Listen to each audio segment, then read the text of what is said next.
In today's digital era, be it data center or cloud, we need this IT infrastructure majorly for hosting the applications. Applications are how the businesses are done today, but this wasn't always the case. Applications began disrupting the markets around the same time when servers became popular. Monolithic applications came first. One application to one server. Want a new application? You will need a new server. Input, output, and processing were often handled by a single piece of hardware. You had to have more room for more servers if you wanted a better application. So monolithics gave way to n-tier architecture. Now what is n-tier architecture?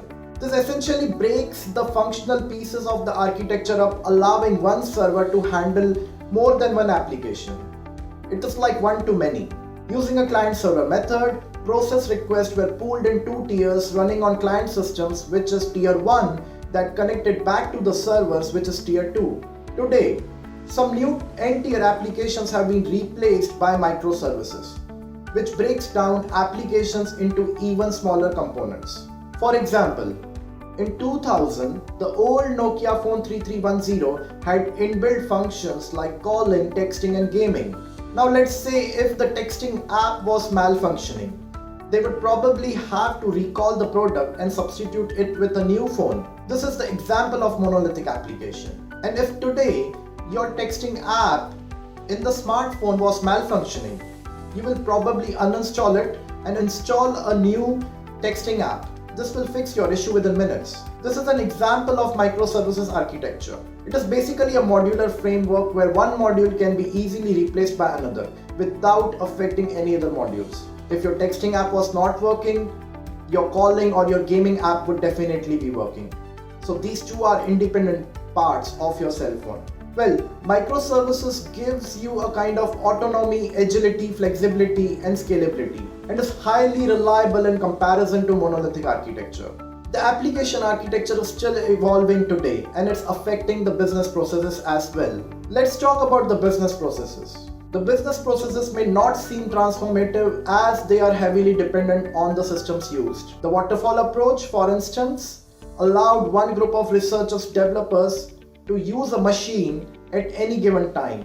It was slow, with only a few code releases per year.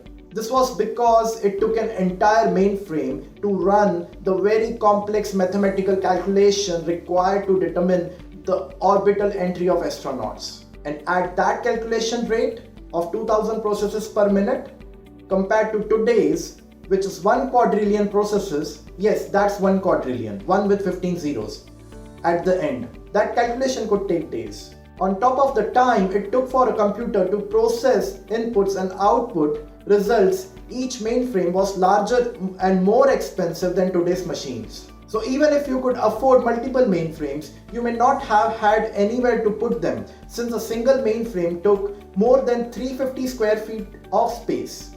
With so few systems in such high demand, there weren't a lot of process options beside a waterfall method. Multi-tier processing allowed for more agile development processes, but development and operations teams still work separately. This wasn't a bad thing. Each team simply required different workflows and environments, but it did lead to some speed bumps. Let's think the developer is a chef at a pizza restaurant. Now he bakes a 10-inch pizza without consulting the operations or the pizza delivery team. When the pizza reaches the delivery team, they find out that they have the box which can only fit a 9-inch pizza and not a 10-inch one. Similarly, a developer might create an app with great features. Those great features also hog on tons of resources. But that's not something developer thinks about because implementation is operations responsibility. These are the kind of hiccups that can be avoided when teams can work iteratively on a component using a consistent set of tools and with code that can be migrated between teams and environments as needed, hence attaining the common goal of working together with the highest efficiency.